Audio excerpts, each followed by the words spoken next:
नमस्कार श्रोताओं, मैं रीता उपाध्याय पौष माह के कथा सीरीज में आपका स्वागत करती हूँ। मैं अपने सहृदय श्रोताओं का बहुत बहुत धन्यवाद प्रदान करती हूँ। धन्यवाद मेरे वीडियो को देखने के लिए, उसे लाइक करने के लिए, चैनल को सब्सक्राइब करने के लिए और अच्छे अच्छे प्यारे कमेंट्स के लिए। आपके कमेंट्स ही मुझ में उत्साहवर्धन करते हैं और मैं अच्छा प्रस्तुत करने का प्रयास करती हूँ। मैं अपने चैनल के माध्यम से आपको प्राचीन कथाएं सुनाती हूँ और मैं चाहती हूँ कि मेरे सभी श्रोताओं को हमारी प्राचीन धरोहर का ज्ञान हो। इसके साथ ही मैं बहुत सारी पुस्तकें की भी पढ़ती हूँ और आपको श्रेष्ठ कथाएं उपलब्ध कराती हूँ। आइए पौष माह के बारे में हम बात करें। पौष माह हिंदू कैलेंडर के अनुसार 10वां महीना है। इस माह में सुबह उठकर गंगा नदी या किसी पवित्र सरोवर में स्नान करने की परंपरा है।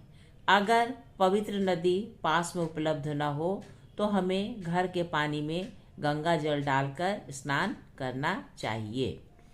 स्नान करने के पूर्व अपने पूरे बदन में तिल के तेल की मालिश करनी चाहिए। इससे हमें ठंड से बचाव होगा। नदियों में तेल लगाकर नहीं नहाना चाहिए। इस मौसम में हमें सात्विक भोजन खाना चाहिए तथा शादी, ब्याह, मुंडन जैसे धार्मिक कार्य नहीं करना चाहिए। इसे पितरपक्ष का महीना भी कहा जाता है। पितरों की आत्मा की शांति के लिए श्राद्ध कर्म भी किया जाता है। हमें स्नान करने के बाद उगते सूर्य को अर्घ्य देना चाहिए। फिर तुलसी पूजन और अपना सामर्थ्य के अनुसार दान दक्षिणा भी निर्धनों को देना चाहिए।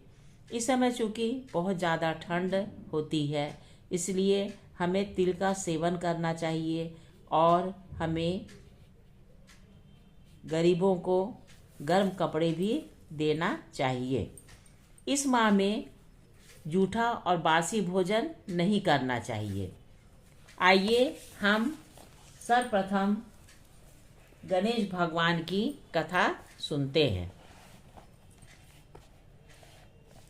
महर्षि वेद व्यास के सारगर्भित चिंतन को विश्व कल्याण की कामना से लिपिबद्ध करने के कार्य में सर्वविघ्न विनाशक श्री विनायक तन्मयता पूर्वक लगे हुए थे। महाभारत ग्रंथ के लेखन का कार्य आज पूर्ण हो रहा था। गणेश ने अपनी लेखनी से इति लिखते हुए अंतिम भोजपत्र रख दिया। दोनों के मुखमंडल इस शाश्वत साधना के समापन से दीप्तिमान हो उठे थे। सहसा महर्षि वेदव्यास ने कहा, लंबोदर, आपको प्रणाम है। आपका परिश्रम जिसके बल पर मैं अपने चिंतन को मूर्त रूप से दे पाया, परंतु इससे भी वंदनीय है आपका मौन। सुदीर्घ काल तक हमारा आपसे संपर्क रहा। इस अवधि में मैं निरंतर बोलता भी रहा, परंतु आपके मुख से मैंने कभी एक भी शब्द नहीं सुना और अब भी आप मौन हैं। गणेश भगवान ने मधुर वाणी में उत्तर देते हुए कहा, महर्षि वादरायन, दीपक की लौ का आधार तेल होता है। तेल के अनुपात से ही दीपक की लौ प्रखर और क्षीण होती रहती है। तेल का अक्षय भंडार किसी दीपक में नहीं होता। देव, मानव या दानव सभी तनुधारियों की प्राण शक्ति का एक मापदंड होता है, जिसके अनुसार वह किसी में कम और किसी में अधिक होती है, परंतु असीम की गणना में कोई नहीं आता। प्राण शक्ति का उपयोग भी अपने विवेक पर आधारित है। कौन कितना व्यय करता है और कौन कितना संग्रह। जो संयम पूर्वक इस शक्ति को दुरुपयोग से बचा लेते हैं वे वांछित सिद्धि को प्राप्त कर लेते हैं। इसका मूल आधार है वाणी का संयम। जो अपनी वाणी को वश में नहीं कर पाते उनकी जिह्वा अनावश्यक बोलती रहती है। अर्थहीन शब्द विग्रह और द्वेष की जड़ें हैं जो हमारी प्राण शक्ति के मधुर रस को सोखती रहती है। वाणी का संयम इस समस्त अनर्थ परंपरा को दग्ध करने में समर्थ है। अतः मैं मौन की उपासना को सर्वोपरि मानता हूँ। आइए दर्शकों, अब मैं राजा दुर्जय की कथा आपको सुनाती हूँ। राजा दुर्जय सभी शास्त्रों में निपुण हो चुके थे और शत्रुओं को भी उन्होंने जीत लिया था, किंतु अपनी इंद्रियों पर वे विजय नहीं प्राप्त कर सके थे। जो मन से हार गया उसी पराक्रमी को पराक्रमी कैसे कहा जा सकता है। राजा दुर्जय तो मन को नहीं जीत सके थे, किंतु इनकी पतिव्रता स्त्री आध्यात्मिक तेज से संपन्न थी। वे पति के प्रेम में इतनी तन्मय रहती थीं कि संसार के सुख दुख का कोई प्रभाव उन पर नहीं पड़ता था। सारी इंद्रियां उनकी दासी थीं। राजा दुर्जय जयध्वज के पवित्र वंश में उत्पन्न हुए थे। एक दिन दुर्जय यमुना के तट पर घूम रहे थे। वहाँ उर्वशी संगीत से अपना मनोरंजन कर रही थी। उसके कंठ से निकली हुई स्वर लहरियां कण कण को अप्लावित कर रही थीं। राजा दुर्जय का अपने मन पर कोई अधिकार तो था ही नहीं। वे उर्वशी के दिव्य सौंदर्य और दिव्य स्वर लहरियों से आकृष्ट हो गए। अपनी पति प्राणा पत्नी के प्रति उनका क्या कर्तव्य है इसका भी ध्यान न रहा। उन्होंने उर्वशी से प्रणय याचना की। उर्वशी तो अप्सरा थी, वासना ही उसका जीवन था। कामदेव के समान सुंदर युवक राजा दुर्जय उसे जच गए। फिर तो रात दिन आते जाते रहे। राजा को इसका भान ही नहीं होता था। बहुत दिनों के बाद राजा का मोह भंग हुआ। उसे अपनी नगरी याद आई। उसने उर्वशी से कहा, मुझे अपनी नगर की व्यवस्था देखनी है। व्यवस्था संभालकर शीघ्र लौट आऊँगा। मैं कुछ अवकाश चाहता हूँ। उर्वशी ने कहा, यदि 1 वर्ष और ठहर जाते तो अच्छा होता। राजा ने कहा, मैं तुम्हारे बिना स्वयं नहीं रह सकता, इसलिए शीघ्र ही आऊँगा। थोड़ी प्रतीक्षा करो। उर्वशी ने अपनी स्वीकृति दे दी। राजा जब राजमहल में पहुँचे तब उसे प्रतीक्षा करती हुई अपनी धर्म भार्या मिली। राजा उसे देखते ही अपराधी की तरह भय से कांप उठे। लज्जा से उनकी आंखें झुक गई थीं।